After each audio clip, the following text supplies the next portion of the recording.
Okay. Anyways, let's go through this one, okay?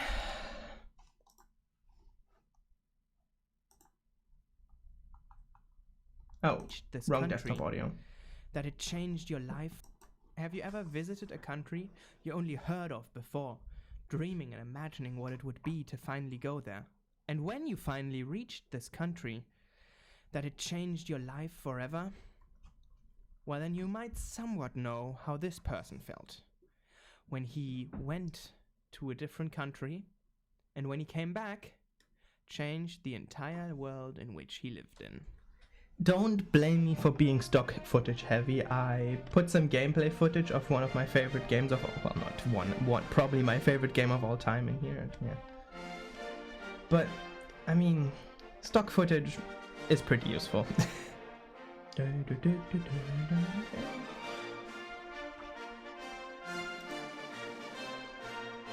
you can't even see.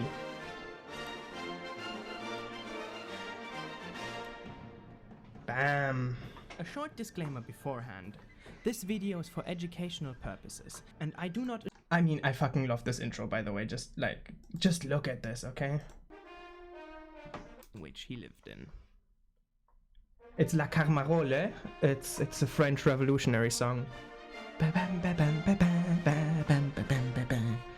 And I wanted to make the French flag, but like, I was watching it over, like, yesterday after I've uploaded and scheduled it for release, like now, and I noticed, no, that's the Dutch flag.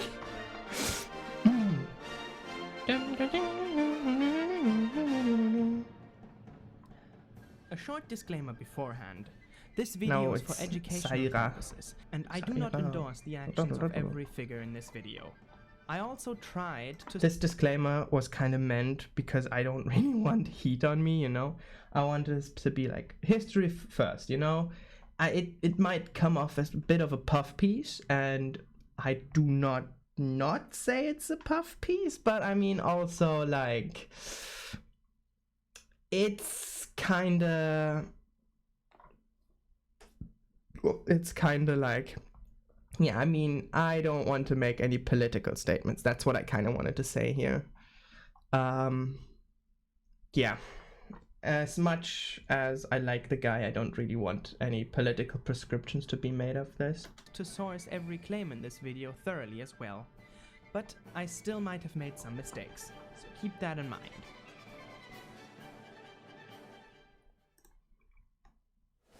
Whee! I'm not late yet. I do that a lot nowadays.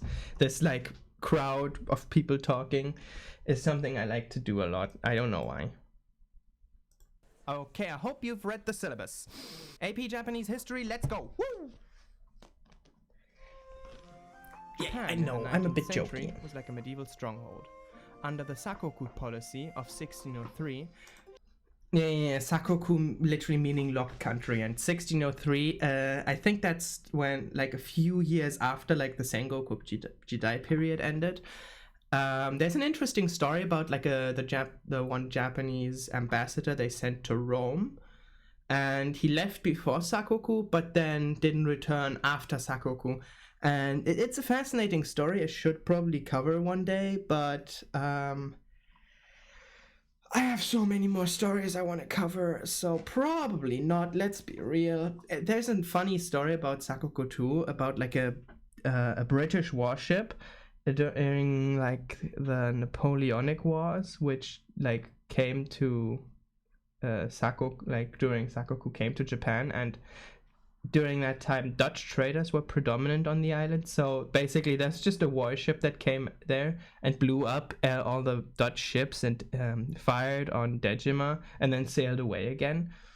And I mean, in the context of the Napoleonic Wars, it's understandable because like you have, you know, two enemy combatants, but just imagine it's like the Japanese. There's these foreign barbarians and suddenly they show up, blow up everything, and then leave. All you've been told before is, yes, Europe is united. There's basically no struggle. We all agree. And then, bam, suddenly everything gets blown up. And you think the strongest power suddenly isn't the strongest power. What the fuck is going on? That must have been really interesting also to witness. I don't Japan know. was left in societal status. Yeah, I mean to say stasis, but Subsequent Edo period would reign in a flourishing period of stability. don't question my choice of stock footage, okay?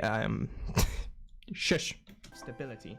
However, due to strict policy, also of repression and authoritarianism, no foreigners were allowed to enter Japan, and the few that were permitted to had to stay on the artificial island of Dejima, built for Dutch. Yeah, Dejima, that's kind of like the I don't know the exact like legalist like terms on Dejima. As far as I know, it was kinda sorta treated like another Macau or Hong Kong. You know, those treaty ports, but Dejima was like built and not like granted, so más o menos, you know, but still kind of interesting. Traders that came to Japan through the Nanban trade system. Although there were exceptions, it's fair to say Japan basically technologically and academically stagnated in the 17th century. One of these exceptions was Rangaku, or Dutch learning, as it was a permitted way to import knowledge from Europe through the Dutch, but this scheme was fairly limited. This all came to an abrupt end, however, as in 1852, black ships sailed into Tokyo Bay. Okay, I had a discussion with my streaming friend Pana about this. She thought this was a slave ship. Why is it drawn Japanese? Why is there like an... this was, I think, a few years before the Civil War. But no, this is, if I don't remember, if I remember correctly...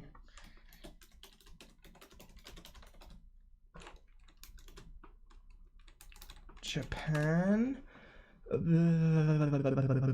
I know the exact model of ship he took there. Japan. Gunboat diplomacy is necessary. On November 24th, 1852, Perry embarked from Norfolk, Virginia. Oh, they have a warship there too. The East India Squadron.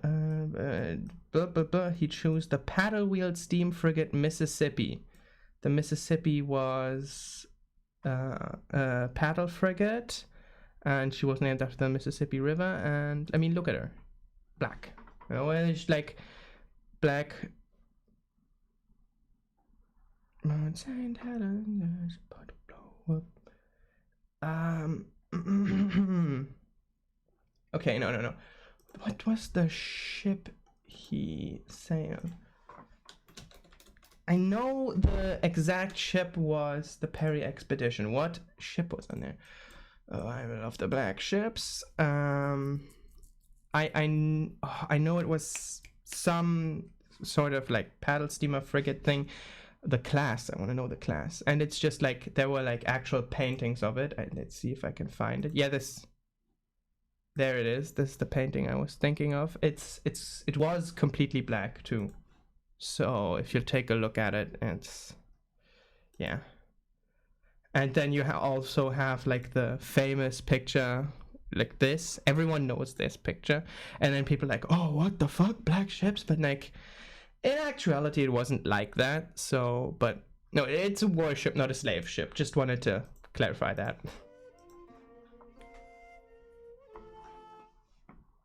Nice zoom there, buddy.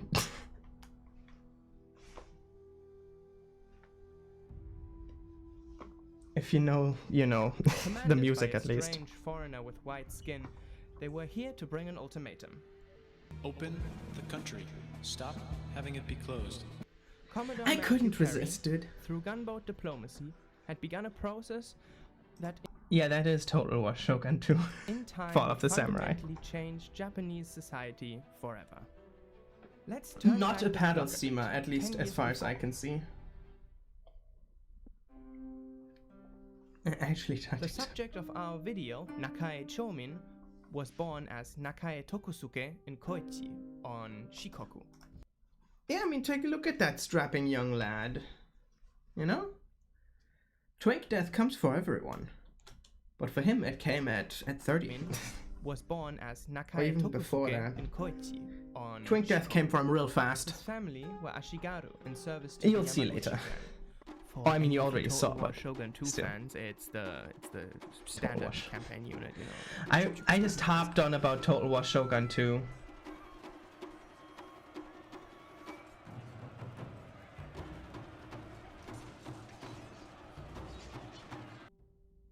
He enjoyed a traditional education. I However, he just soon like this discovered game. Rangaku It's and like this one and subsequently Victoria Yogaku 3 are probably and some of my studied favorite French and like Dutch from an early society age. history So when the games, foreigner kinda, you know. arrived, Chōmin was one of the people interpreting and working for the Japanese Foreign Ministry.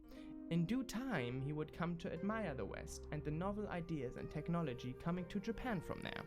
Chōmin went on to I was state okay. on the I was literally pondering.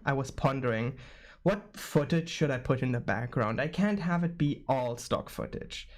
I ended up using mostly stock footage though, because all the gameplay I recorded from like Fall of the Samurai kind of sucked, and then I did some gameplay for the regular campaign, but that didn't really fit well after the Boshin War, and so it's basically like, fuck it, I'm using stock footage. And I mean, it worked out, so like, don't complain. condition of Japan's society.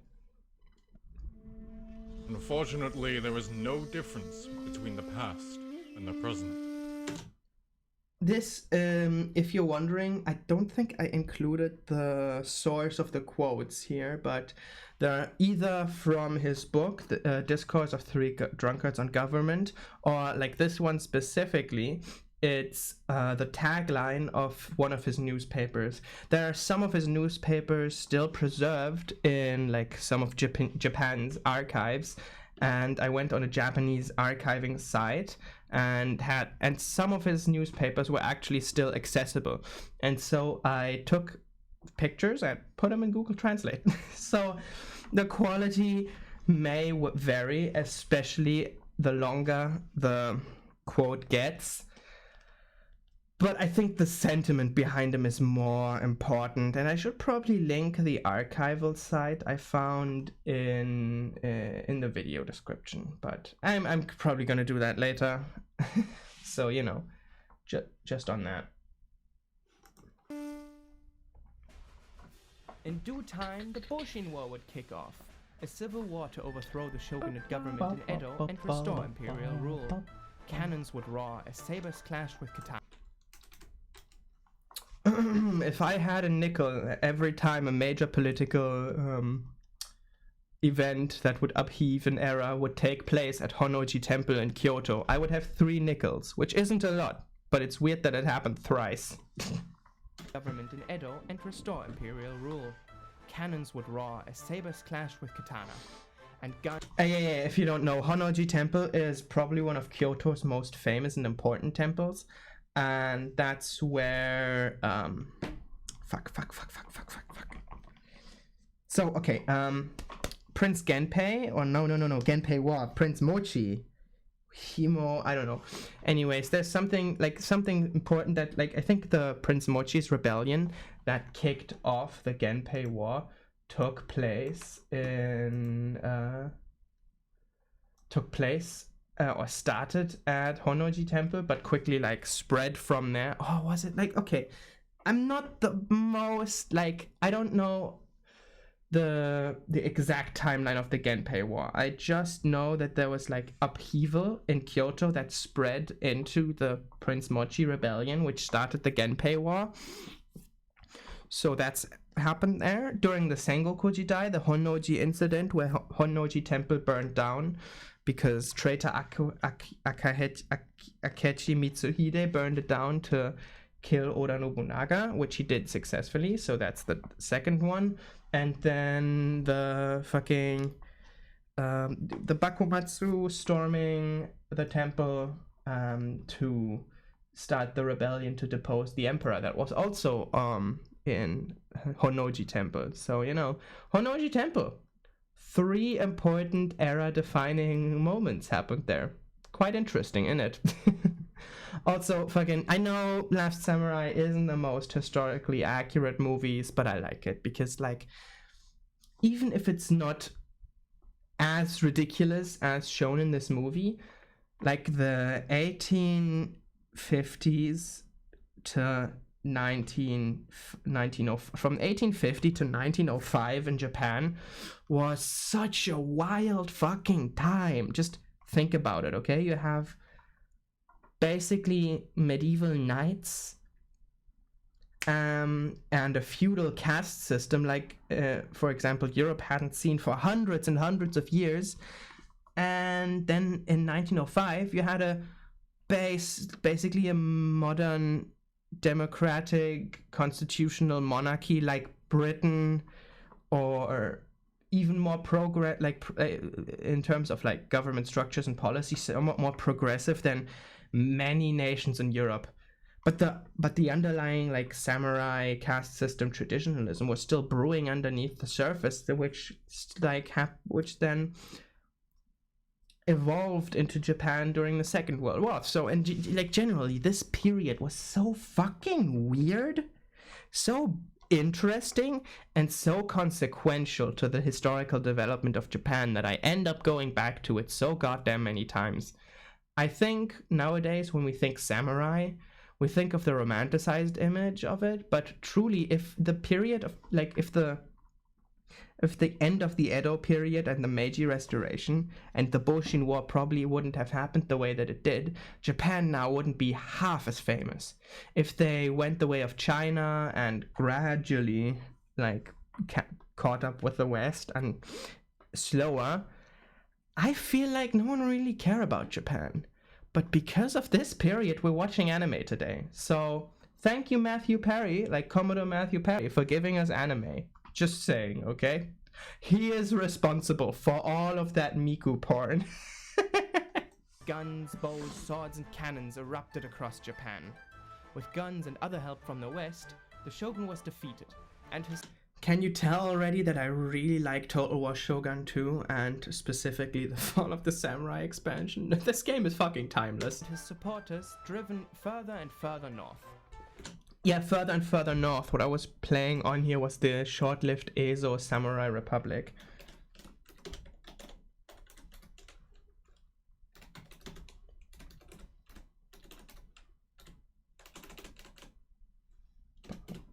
I can't fucking type right now.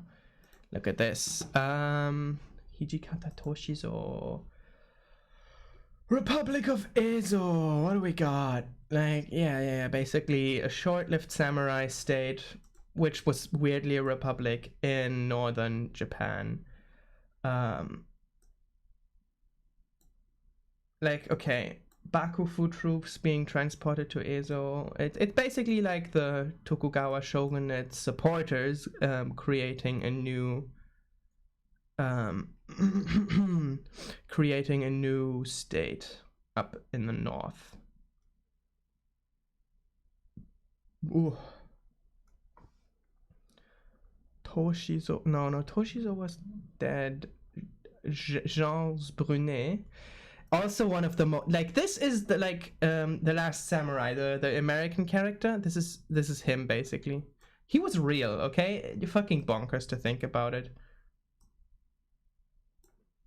Otori Keisuke? No. Where's the famous Tokugawa Yorinobu?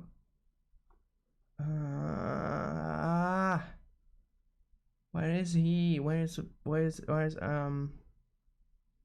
Harada Nobuyo?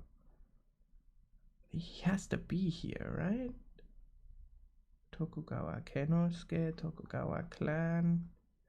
Hijikata Toshizo. I was right. This is basically one of the most famous people in Japanese history. And I think he's very often compared to fuck, why am I blanking on all the names? Sakamoto Ryoma, exactly. So fucking bonkers. Death. During the battle of Hakodate and the final battle of the Boshin War, summoned his 16th page Ichimura. Yeah, that must have been, dude, just like, that must have been traumatizing for poor old Ichimura. Just think about it. God damn. Hashtag death. Cool. Anyway, yeah, no. What was that cursed ass picture of the Vero? What the fuck? Deviant art, what are you doing? Bro. Honey, new VTuber dropped. There's a 1 second. There's a Civ 5 mod about the Republic of Ezo. EU5 Ezo Republic. God damn. Like, god damn, people have too much free time. This is like, I don't know. Okay, let me be a bit controversial here. It's good that the samurai fell. Let's be real here. They were a warrior class in a feudal caste system. They fucking needed to go, dude. Oh, notifications. Oh, nice. Anyway, back to the video. The imperial banner had proven fruitful, and its mere presence served as a stark symbol of the changing times. And when the cannons finally fell silent, a new Japan Well, I mean, all the was flaws. being born. Oh, all the flaws in this video kind of give it charm, right? And when the cannons finally fell silent, a new Japan was in the process of being born. Also, yes, this is the soundtrack from Fire and Maneuver. Chōmin didn't serve in the war. He himself was not much of a fighter, and his role... Okay, this is a bit of conjecture. As far as I know, in the literature itself, it said that he worked with the foreign ministry in diplomacy work before the Boshin War, and after the Boshin War, he worked with the Justice Ministry. But we'll get to that. But like in all the literature that I've read, there is nothing on what he did during the Boshin War. So I kind of took that as he worked for the foreign ministry until the Iwakura mission, where he went to France. And yeah, that's what I kind of thought here. So I interpreted that as working for the Justice Ministry in negotiations and interpreting and such. So generally, I do not know, but I'll find out.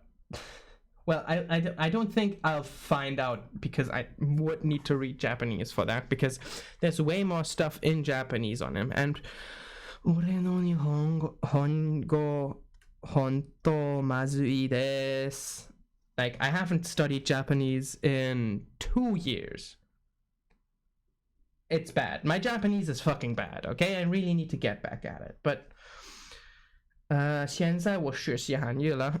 I'm too busy learning Chinese, so get off my back, okay?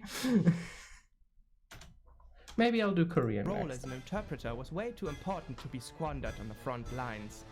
His outlook on war must also have been shaped by his time experiencing the Boshin War. Also, I think this background kind of fit the Boshin War because it's turbulent times, you know? Okay. War secondhand. See, again, that's a bit conjecture, because evidently we do not typically know, but he had some really strong opinions on war in Three Drunkards. You can really tell that with, like, basically war is one of the 3 great points. When you look at what the gentleman says about how there should basically be no war, like a radical pacifist position, which Chōmin praises as admirable but impractical, and then the champion's positions, which is basically just gung-ho militarism in the way that it would formate in Japan over the next 50 years after his death, is kind of like, yeah, no, I think democracy and war and civil liberties, those are the 3 main topics that are getting juggled in Three Drunkards. So he definitely had a strong opinion on it, and from all the experiences that he had, Well, he lived through a war. He was in Japan during the Boshin War. He lived in Tokyo, Kyoto. I think during that time he was still in Shikoku.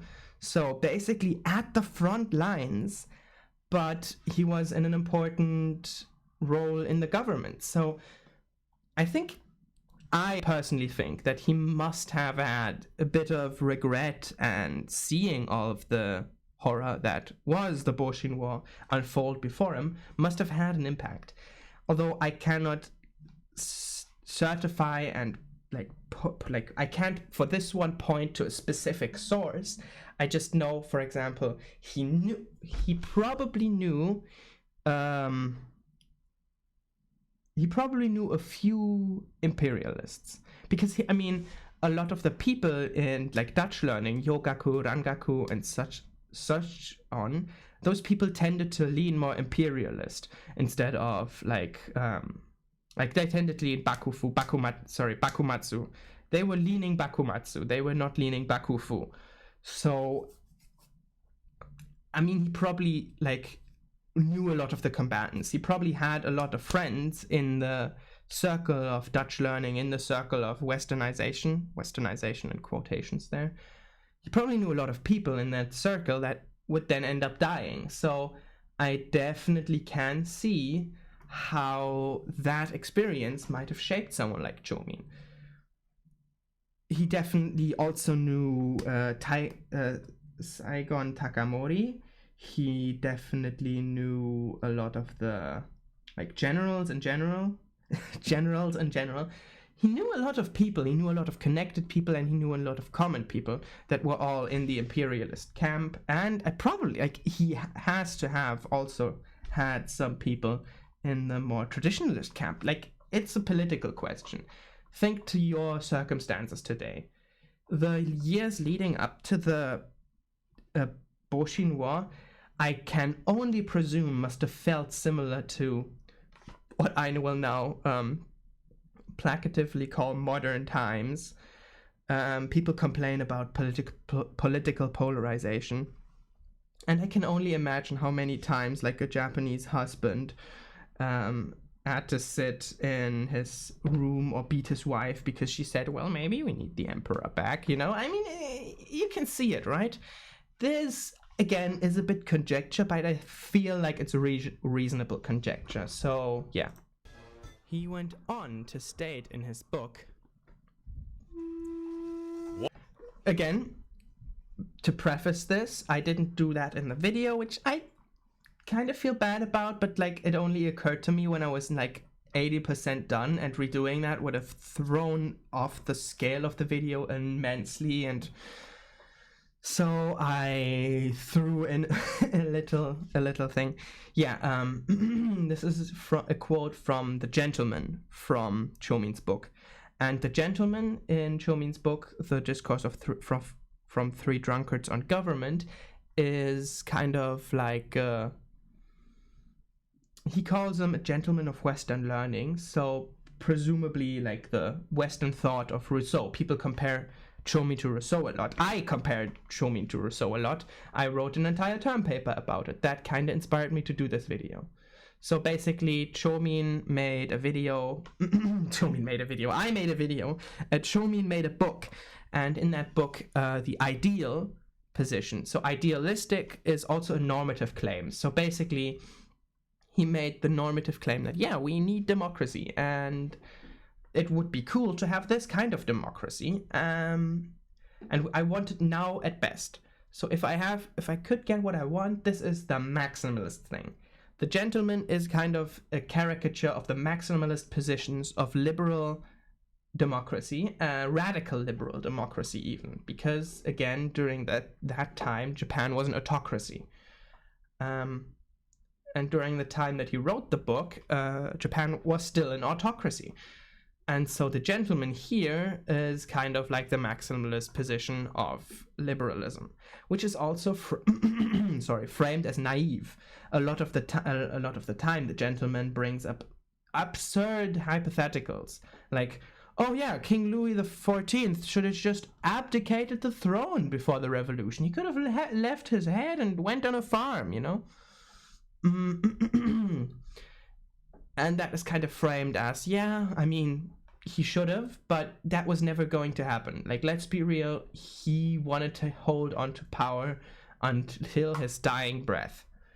And yeah, he did. So, I mean,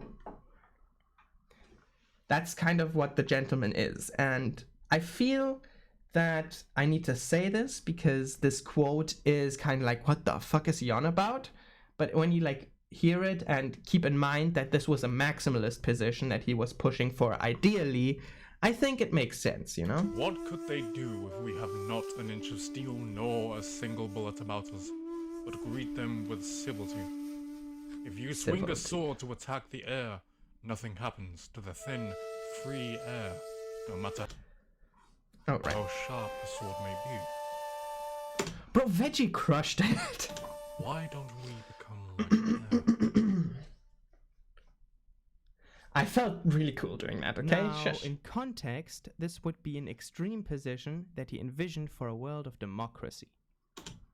Yeah, there's an entire thing at the end of the book where Master Nakae, which is kind of his self-insert character,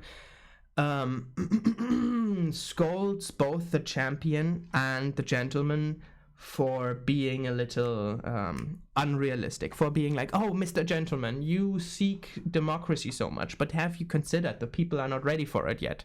Your positions are true, but shouldn't that also not be like, should they, if these positions are true, which they seem to be, isn't it a bit foolish to want them right now? Shouldn't we just work with what we have to achieve a world that we strive for? It wasn't like, yeah, we go in full liberal democracy, disarmament, a pacifist nation. Right now, we should work ourselves to said point, right?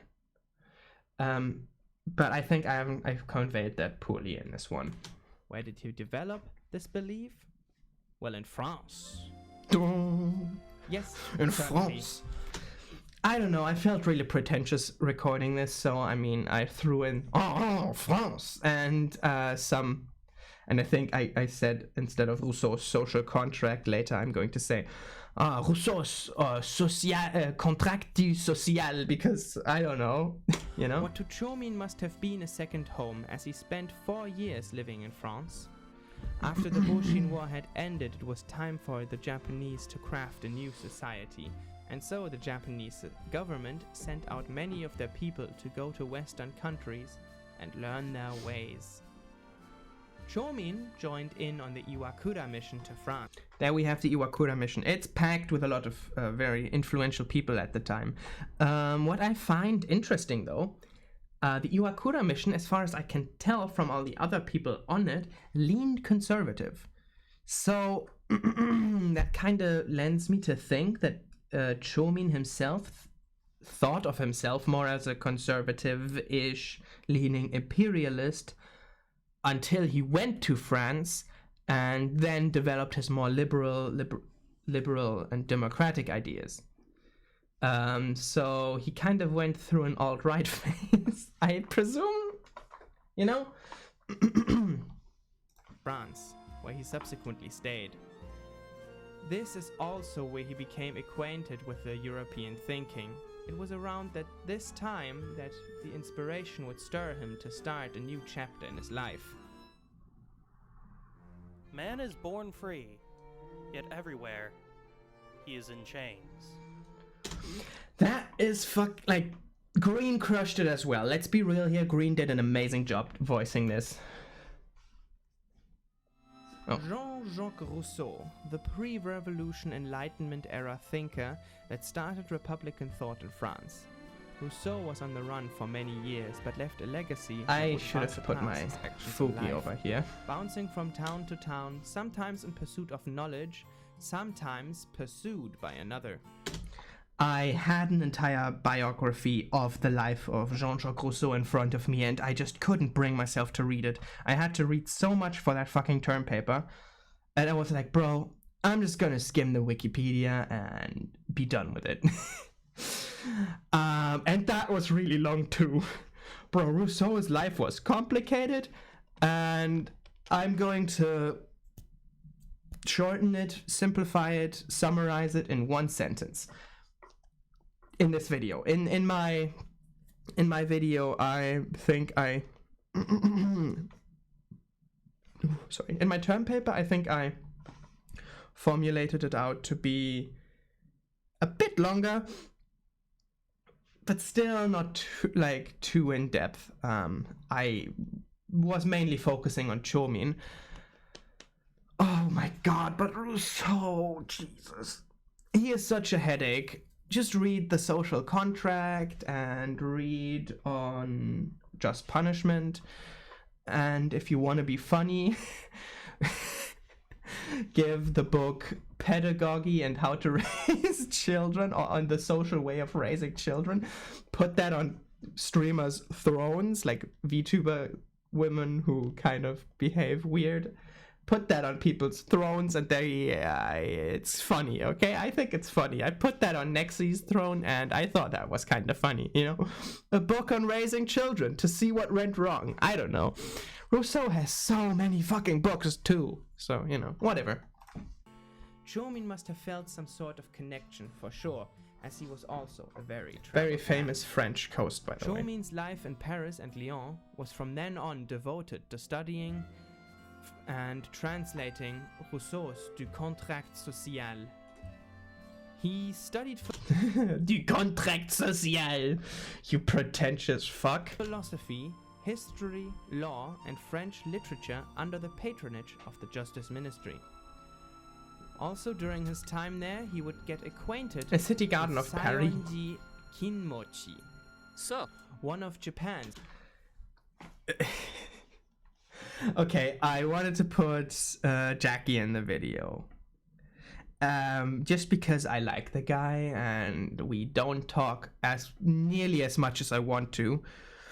So I said, fuck it. You know, we just need Saionji Kinmochi in here, so what am I gonna have him say, you know? And it shouldn't be too short and intrusive. So I came up, hey, about how just like he says hello. But you know what would be even funnier? Because, I mean, this photo is from later in Saionji's life. So, of course, it's like he's going to look old. But during the time that they would have met, they would both be relatively young. So I'm just like, hey, how about he says sup? I text my ideas to Jackie and he's like, yeah, that's fucking hilarious. And then he sends me 3 subs. Like, sup. I wanted to take the middle one, but the last 2 were too quiet, so I picked the other one, and now he just like sounds like a bottom. Like Jackie, you know? He sounds like Jackie, like a bottom. With Saionji Kinmochi. One of... Why does Saionji Kinmochi, 1910s, the Prime Minister of Japan from 1910, sound up like a quirked up white boy? I don't know, but I mean, it fits. I mean, if this Asian man doesn't look like a quirked up white boy, I mean... One of Japan's future prime ministers and a fellow student of law. These years of rigorous study in France must have been truly enlightening for Chōmin, as on his return he sought himself to combine the new Western ideas that he idolized with the Japanese ideas which he loved so much and grew up with. Soon after he returned to Japan, he started an academy to study French language and culture. Yes, the music is from Victoria 3. Again, Victoria 3 and Total War Shogun 2 are probably two of my favorite games ever. And you can't make me not do that, you know? Where he spent some years teaching his students. And even... Again, in the literature I read, which was, of course, the Wikipedia page, but also, like, I think Monumenta Nipponica I read, not too much detail about the French school. People were just like, yeah, he studied French, he taught French and French literature and culture in Japan for, like, a few years, I think 4 years. I don't know, they didn't even tell me what academy it was. People really glanced over the academy. It's basically like a footnote in Momenta Nipponica and Monumenta Nipponica. I never can pronounce that name. So again, source work is lacking at that point, but it's on the Wikipedia page in both German, Japanese, and English. It's it's kind of mentioned in some primary sources, and I kind of found something about it in Monumenta Nipponica, so I'm throwing it in here. Again, don't ask me to go into detail here. Some of my weaker points. Even spent some time holding office in the Genroin. Yeah, the Genroin. Okay. Basically, I'm going to make a small little, like, mistake here. You're going to hear it. A sort of democratic nationalist. Pre-democratic. So basically, the Genroin was the Chamber of Elders, and it's during the Meiji autocracy years. So basically, the Meiji period started off as an autocracy, and at the time of Emperor Meiji's death, Japan had turned into a full modern democracy. So when Emperor Taisho picked it up, it was basically like Britain and King Charles, I think. So the Genroin is an interesting place where seemingly ordinary citizens could take part in the democratic process, but they had to be kind of elite. Like, there were a lot of people that were not nobles. For example, Nakae Chōmin, he wasn't a noble. He was in the Genroin. A lot of people of the fucking freedom. Wait 1 second.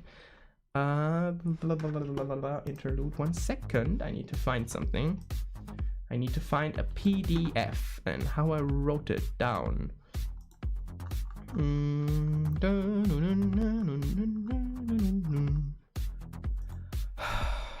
Why do I always send stuff to people I write a lot to?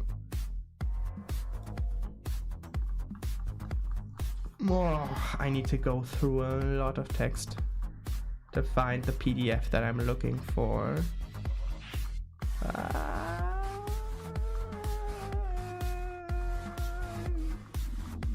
Gay stuff. We're getting close. There we go. Okay.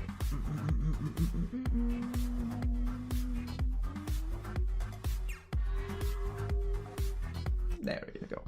So basically, I could theoretically release this. Chōmin, wait.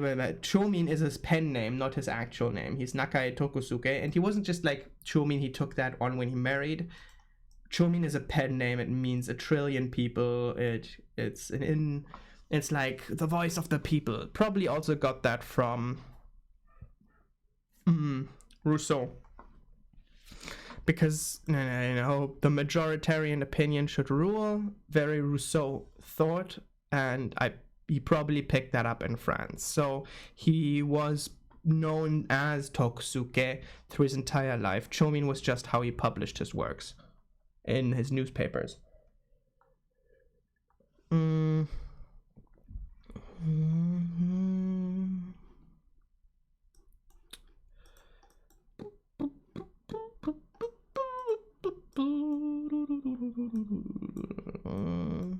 Champion of the East, Confucianism. Oh, I forgot to put in footnotes in this version. Wait, what was I doing again? Oh, almost doxing myself here. Okay. Oh, right, the Genroin. Where did I put a Genroin part?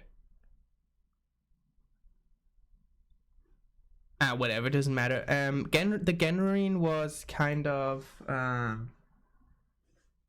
talked about that. Catch your thoughts, dude. Catch your thoughts. So the Genroin, like a lot of non-nobles were in there, which was weird for a monarchy. Because, like, think about it.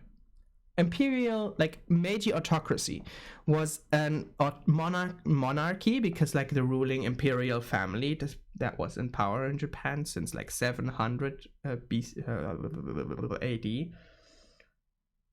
Second oldest monarchy in the world. Still rules, by the way. And this was basically when they had unchecked ultimate power, and they were slowly transitioning towards a democratic society. So you just have to imagine what life in the Genruin was like, because these people were quite important in the process of like doing politics. And as someone who's been in practical politics, it's fucking soul crushing. Okay, yeah. Assembly that was I forgot my train of thought, also so let's called the just continue Japanese on. Senate. However, he found politics there to be frustrating and quickly left. It is not. The popular rights movement. I know I was looking for. So basically, Politics there to be frustrating, also called the Japanese Senate. he wasn't the only non-noble person in there. There were a lot of people of the popular rights movement, which was the pro-democracy movement in imperial Meiji autocracy Japan.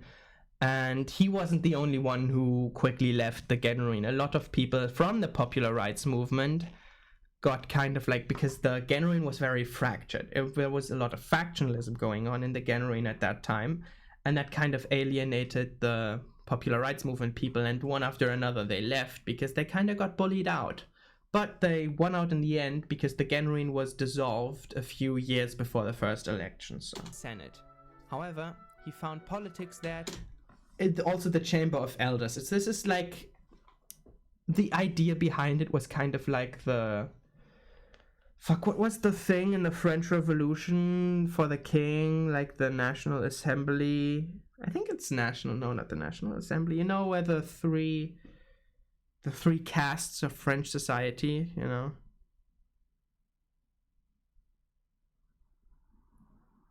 Whatever. There to be frustrating and quick. But anyways, no, similar vein, you know?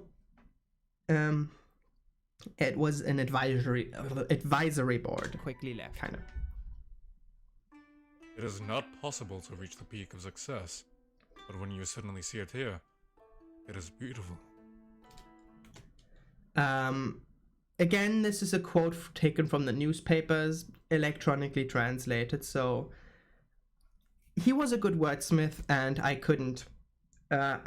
my lack of Japanese ability has taken over a lot of, it's really hampered my ability to adequately translate the quotes here. But in general, the passage I took it to mean he was frustrated with the political system, because that's kind of a thing throughout his life, that he had high aspirations, but constantly was frustrated with political reality. And he grappled with that a lot. So I took this to be his frustration with the political process, because if you take it here, you know... However, when you approach it, it feels as if it is alive and has no equal. But when a young man arrives at Yamahanacho... Yamahanacho, I think, was the Japanese name for Mount Taishan, which is famous for being hard and difficult to climb. It is different. The fragrance is unrivaled and its color is dark and gloomy. It is difficult to comprehend it all. Again, it's frustration, and it's the bittersweet of having to fight through shit to get what you want. This stint in political circles, however, left Chōmin with a thirst for change, and he became involved with politics again when he started a daily newspaper, the Oriental Free Press. This newspaper is where I have most of my quotes from. A liberal newspaper that was advocating for democracy and republicanism. Around this time, Chōmin became involved with the popular rights movement in Japan, a movement that sought to implement democracy in Japan. Yeah, popular rights movement, there we have it again. In these there were some more ways to say it, but, you know, popular rights movement just rolls off the tongue best. Discussed. The strict adherence to tradition, already seen in the Satsuma Rebellion just a few short... Again, Satsuma Rebellion, Saigon Takamori. I think that's kind of fucking telling.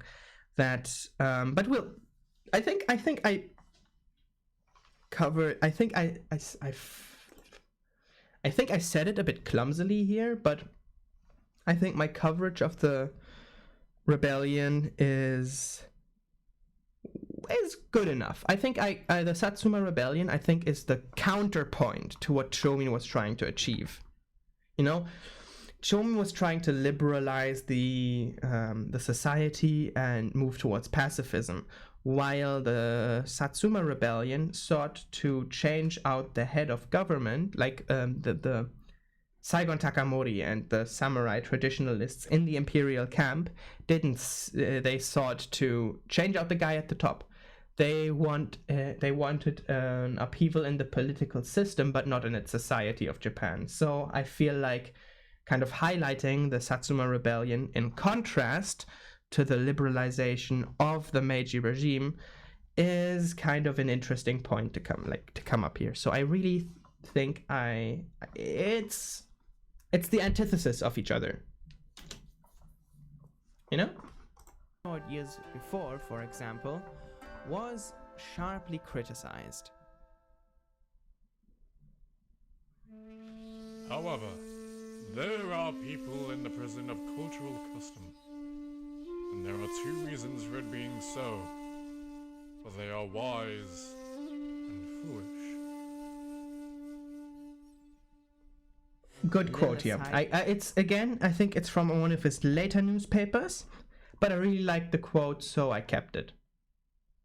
No, that wasn't from the newspapers. That was from the Science of Society, from his political science work. He wrote more than one book. He wrote a bunch of books, but like there's one translated in English. So, you know. Here, apparently there's anecdotal... But he wrote a bunch of books, and this quote, I found it and electronically translated it, and translated very well. I basically just took it and said, wow, this is perfect. This is perfect for what I want. The evidence that Nakae Chōmin actually met Saigo Takamori, the famous leader of the Satsuma Rebellion, and hero general of the Boshin War, in his youth, which is fun. Saigo Takamori was a traditionalist. And there's, again, anecdotal evidence that he was also learning Yogaku and Rangaku. So, imperialist camp were known by the traditionalists. So that must have really also stirred something in him. I think there's also like an anecdote about, if I remember my research correctly, that Chōmin was to get, at this time Tokusuke was supposed to get Saigo something to eat or some shit, and then he was scolded for being not disciplined enough. But still, I think again that he was like that they probably knew each other. Again, anecdotal, but still, take it for what you want. I think it's interesting because, again, Saigo Takamori stood for the exact opposite of what Chōmin would later become an embodiment of himself. You can't get more interesting than that, can ya? It's fucking bonkers to think about because, like only 3 years after Chōmin returned to Japan, Takamori would kick off the Satsuma Rebellion in the south. I should have, there's a good Wikipedia Commons picture of the Southern War or the Satsuma Rebellion and the Battle of Shirayama, and I should have put them up here because there's clearly some striking imagery here. But I fudged it. I'm sorry. I can bring them up here, though. Where I heavily used Wikipedia Commons and stuff for this. But, the research I've done, I used Wikipedia for it, but I also did my own research for the term paper, and then I said, wow, I have all this research. Let's make a video out of it. Anyways. In the Wikipedia article, there's some good shit in there. Oh, yeah. So, it wasn't just Shiroyama. People know about Shiroyama, but there's more to it,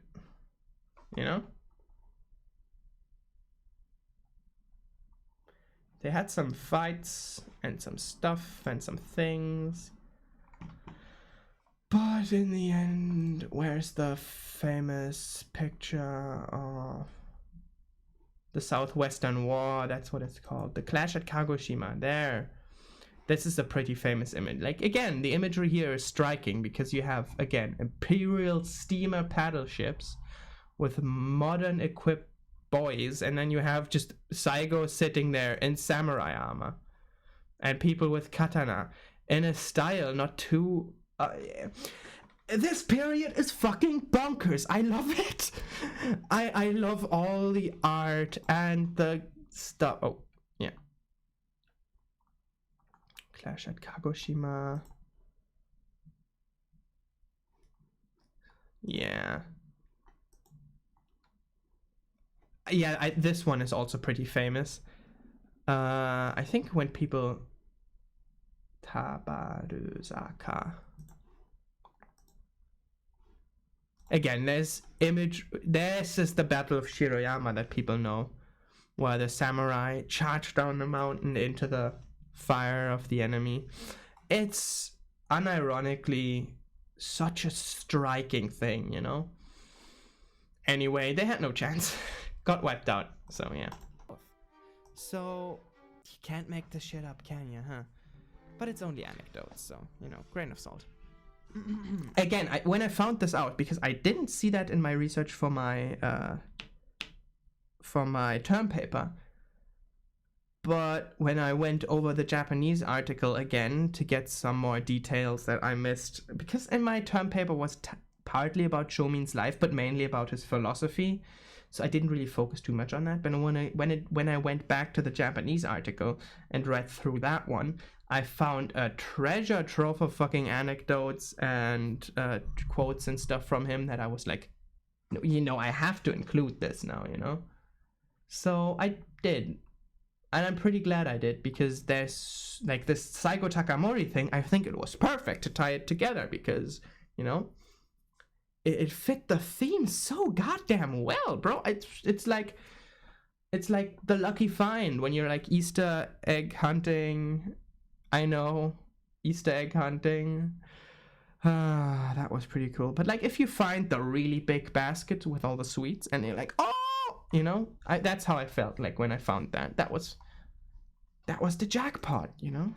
Over the following years, his newspaper would get banned for being too critical of the government, so he'd start a new one, which also would get banned, and he would get exiled. So he moved to Osaka and started another one.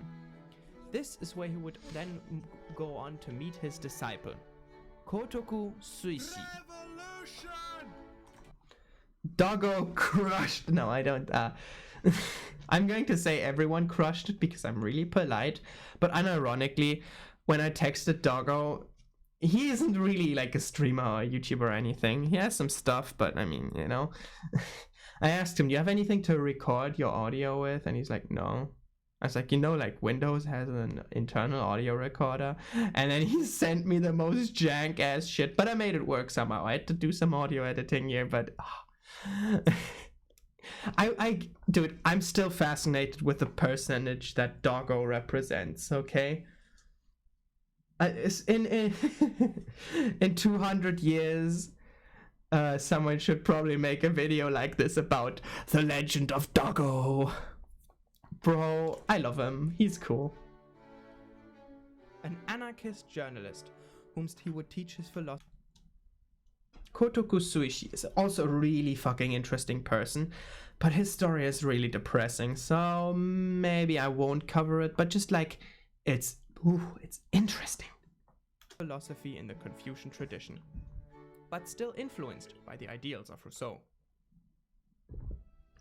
Every man, having been born free and master of himself, no one else may under any pretext whatever subject him without his consent. To assert that the son of a slave is born a slave is to assert that he is not born a man. Okay, when I sent this line to Green, he was like, bro, this sounds weird. What the fuck does this mean? And why does it, like, what? It sounds awkward. I mean, let's listen to this again. A slave is born a slave is without his consent. Else may under any having been born free and every man having been born free and master of himself, no one else may under any pretext whatever subject him without his consent.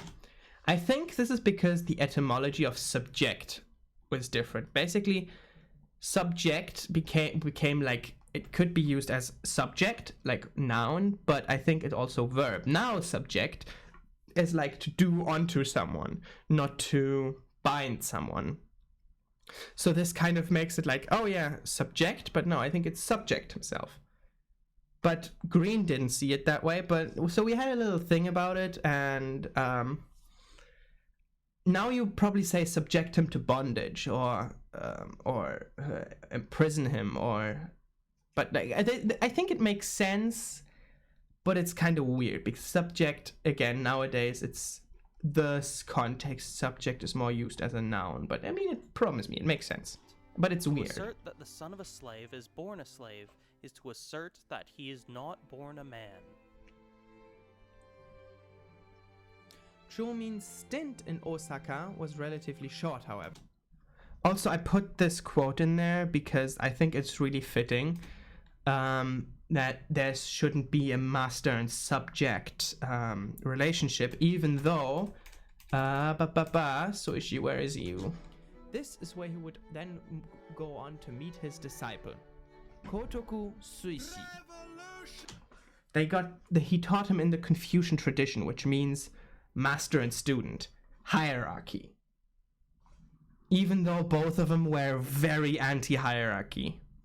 So I thought, put this quote in there, so, they are both very anti-hierarchy. They were both egalitarian-minded. Why did they decide to do it this way?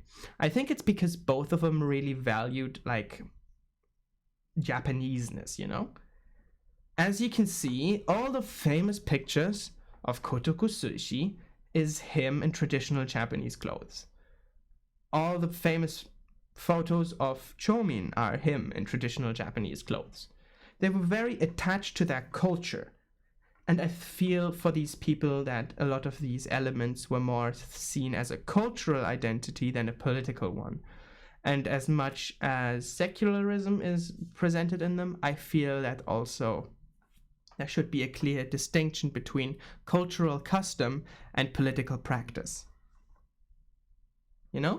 Give people the option to work inside of hierarchies, but do not force them inside them, I think, and that's why I also wanted to put this Rousseau quote in there.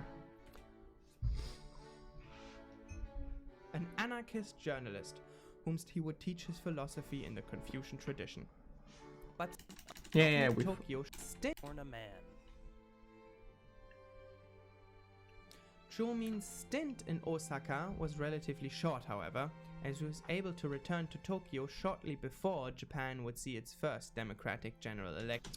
That is not a photo of the 1890 general. I think it's from 1912, but when I googled it, that's the first picture that came up, so I'm just like, I'm taking it. Election. Japan's democracy was built like Britain's, with a lower and upper. Okay, it wasn't built exactly like Britain's. Also, Britain's democracy evolved a lot. Basically, the general idea of a head of state and then a lower and upper house were the prime minister and cabinet. So, like, there were a lot of positions that were taken from Britain's democracy of the time, but not strictly implemented like they were Britain. As you can see, this is, again, Wikipedia Commons. Thank you very much. The Meiji Constitution and the form of government. It's very monarchy-focused. And I think during this time, Britain's democracy was also more monarchy-focused, but it was less monarchy-focused than the imperial Japanese one. So, Upper house.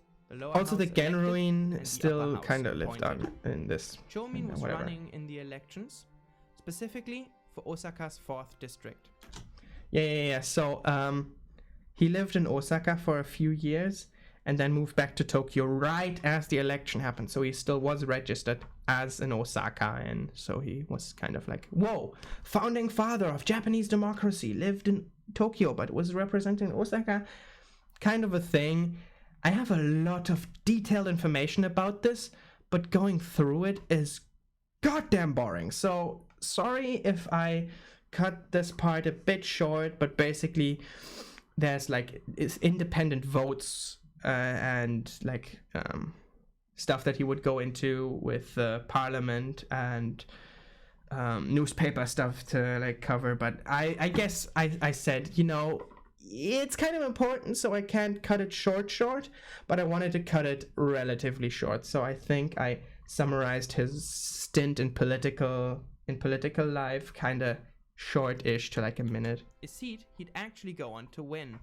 And when he went into the lower house in 1890 with so yeah, he was basically a founding father of Japanese democracy, and he was in the many of his popular rights movement acquaintances in the Gyuto party.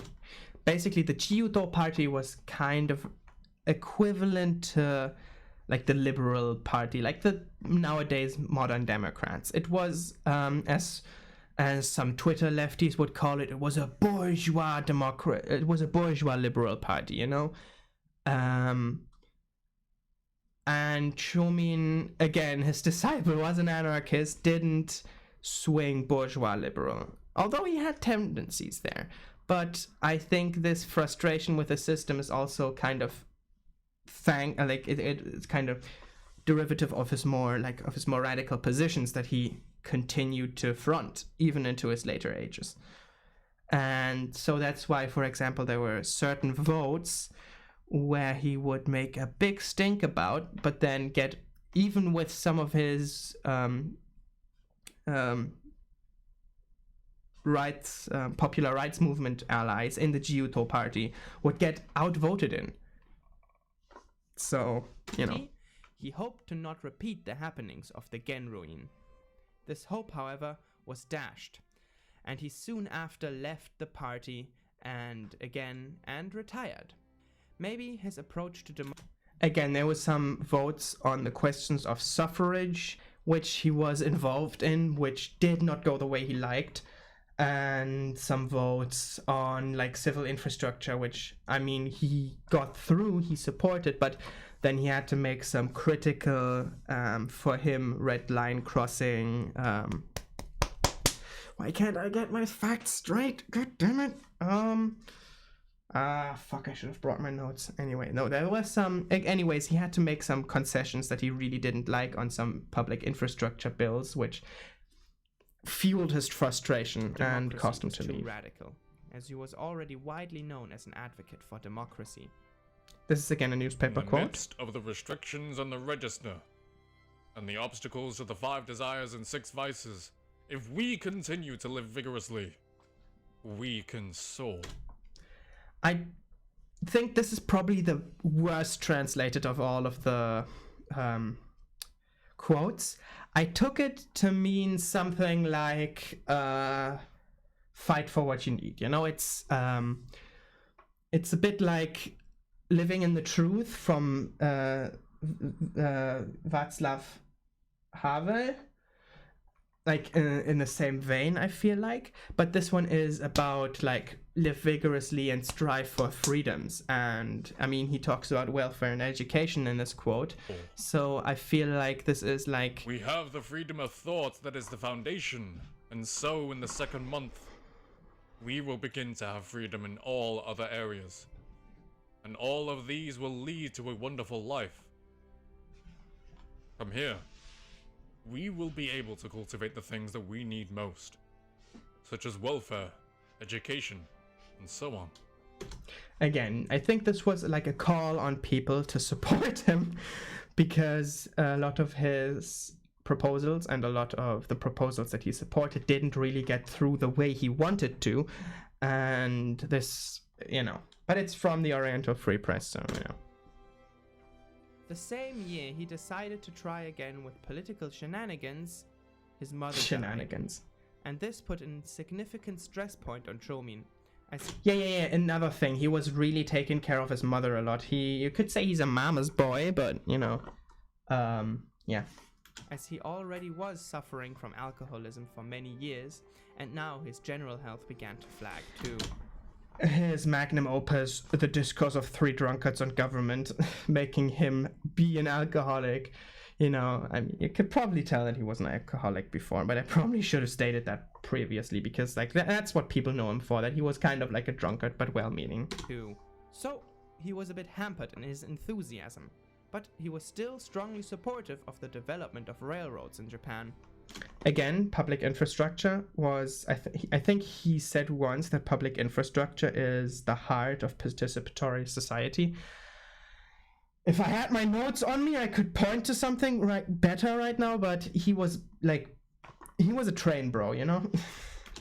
And democracy, of course. In 1901, after being diagnosed with esophageal cancer, he had been told, Mr. Toksuke, sir, you have 1.5 years left to live at best. Why did I put that quote in there? Because it wasn't directly said to him that way, but it was said to him that he has 1.5 years left to live, and that he took very seriously. He left when he heard that. I think it was in 1900. He heard that and was like, "Fuck!" And he didn't live 1.5 years. I think he only lived a year after that. But he took that and really like, I need to finish my I have a lot of political and ethical philosophy laid out. I really want to cap off my legacy. And then he went on to write like a motherfucker. He began to ready himself for his impending demise. He was a staunch atheist, and when he wrote his last books... Again, I didn't read his last 2 books. I took this basically straight from Ian Whittyberry, because I am a fraud and a thief. I'm a content thief. 1.5 years and 1.5 years more, he distanced himself from the concepts of the soul and the afterlife. See, ichi nen mai, jo ichi nen mai. For him, it was the body that was truly immortal, as it took on new shapes and changed, and the soul would die, leaving the person I know, now we crumble into dust. To crumble We do into not dust. know what Chōmin was actually thinking on his deathbed. Don't ask me on details He about might this, have okay? found comfort in the metaphysical Wow, now he's admitting that he's just making this shit up, okay? philosophy that he laid out in 1.5 years and 1.5 Look years at this more. fraud. Fraud, I tell you. Personally, I like to All think it was conjecture, passage all made of up. his philosophical idol Rousseau that was going through his head. And yes, I am tugging at your Nature heartstrings never deceives deliberately. us. It is we who deceive ourselves. Oh, look at them, they're both in heaven. I'm a fraud. I'm a fraud.